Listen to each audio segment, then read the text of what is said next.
1917 follows the story of two British soldiers as they rush and try to stop a British attack falling into an ambush. The fact that the story follows these soldiers led director Sam Mendes to the idea of making the film one continuous shot following them on their mission.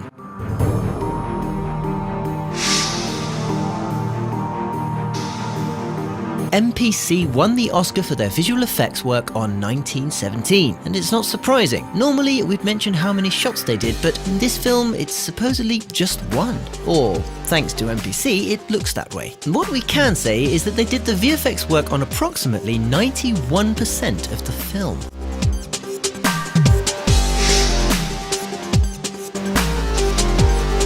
As you probably know, it's virtually impossible to shoot a 2-hour film in one continuous shot. So MPC had to be ingenious when stitching shots together. Sometimes they used natural architecture of a piece of landscape, sometimes fading or morphing a transition required a different solution.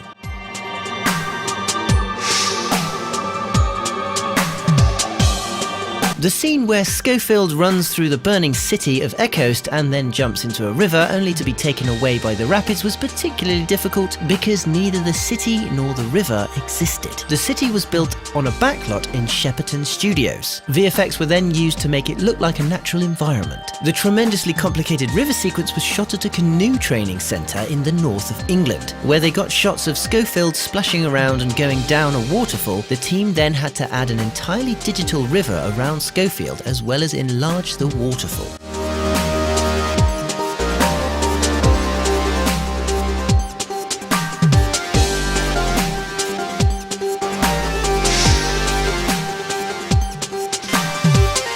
For this scene, the team built a practical biplane and put it on a 20-foot ramp. In one shot, the actors act like there's a dogfight going on above them and the German plane is hit. As it flies towards them, they run. In a separate shot, they crash a practical plane into the ground and the actors react to it. Both scenes were then seamlessly married together.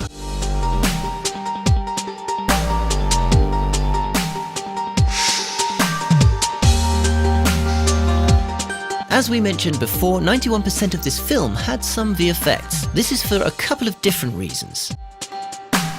One was because filming such wide-open shots in the countryside meant they couldn't hide machinery, power lines, or vehicle tyre tracks, all of which had to be removed in post. Secondly was what had to be added in post. The land had to look more war-stricken. Rats, blood, dust, and explosions were all added in post.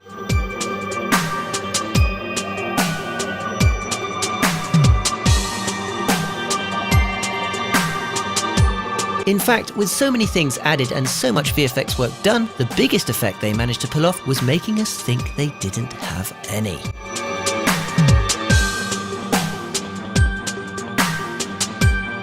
As always, please help us out by giving us a like if you enjoyed this video. Don't forget the links to the music used in this video are in the video description, and be sure